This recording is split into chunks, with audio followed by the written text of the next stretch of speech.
Now, should overweight people be paid to exercise to drive down obesity? This is a real difficult one for me. I can't really decide on this one. With almost half of people in the UK putting on weight during lockdown, the government are reportedly considering, listen to this, paying people to exercise in order to tackle the obesity epidemic. Right, is it the best way to tackle the nation's expanding waistlines? We're joined by Dr. Peter Swinyard, who says the idea is frankly absurd, along with former Miss Great Britain, Jen Atkin, who has actually lost 8 stone and says it could help address obesity. Good morning to both of you. Good morning. Peter, Sport England research has found that 3 million adults became officially inactive in this last year. That means that they're doing less than 30 minutes physical activity a week. Surely anything has got to be better than that. Well, clearly the more active you are, the fitter you're going to get. The fitter you're going to get, the healthier you will be. But there are so many factors involved here, and I think a lot of people were stuck with lockdown and really unable to leave their homes to exercise as they normally would, and to be as active as they normally would, to meet up with friends and family and enjoy all the normal things like country walks and so on. So I think it's been a very difficult time. I'm not entirely sure that paying someone to go into a park, as has been suggested in Belfast, is the greatest way of doing it, because some people will go into the park, sit on a bench and have a picnic or a McDonald's, and that isn't really necessarily the best way of losing weight. I think, that there are so many factors involved that, those of us who have always tried to and sometimes succeeded in losing weight know perfectly well that activity is part of the equation, but healthy eating is the main part, and getting support with healthy eating from any of the national groups is very constructive, but it's something that a lot of people can't afford. So if you're going to put money into it, I would support people in going to these groups rather than necessarily pay them for sitting in a park. Let's come to you, Jen. So you have lost weight. You must feel better for it. What was the motivation? How did you manage to lose weight then? What did you do? So I always think with weight loss, there's always some sort of motivation behind it. For me, it was a breakup.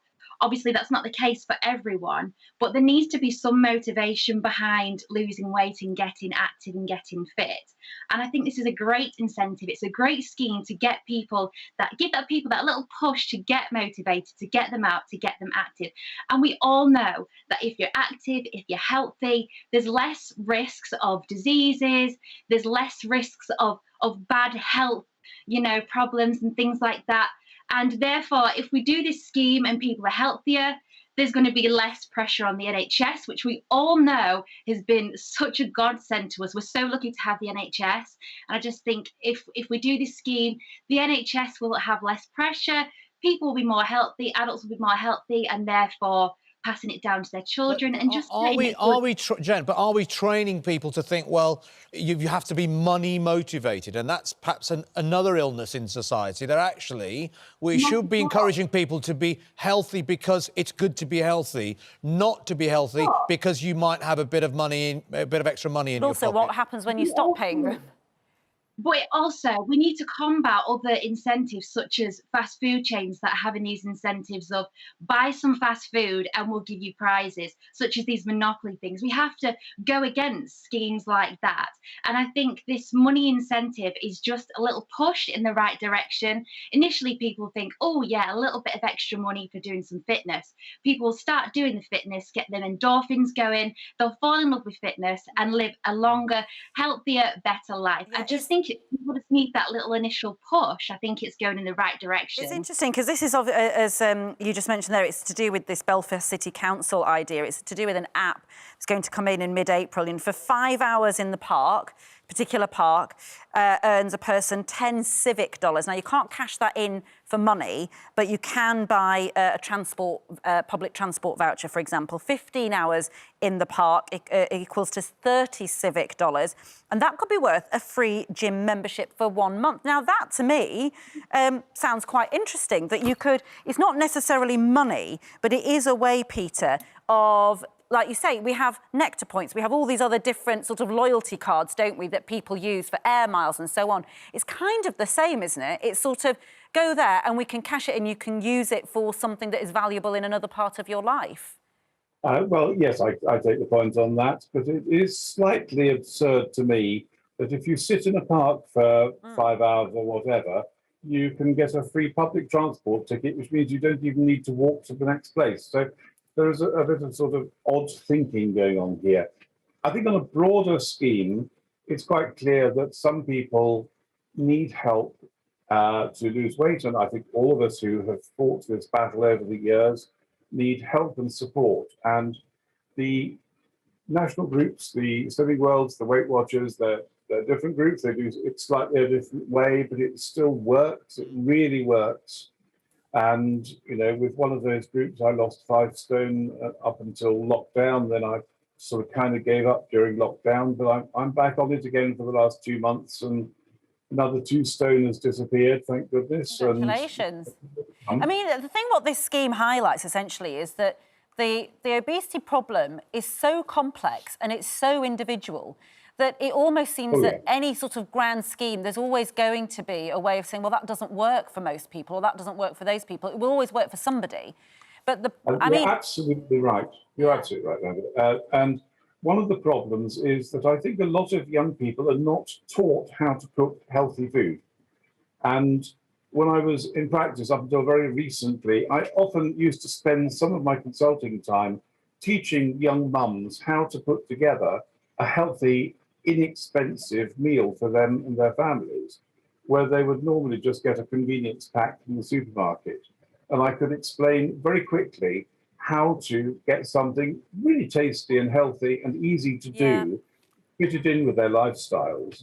And this sort of education is just not there. And this is why people sort of do go for fast food and for convenience foods, which are, after all, they're very cleverly blended to be extremely tasty and jolly good too, but only as a special treat.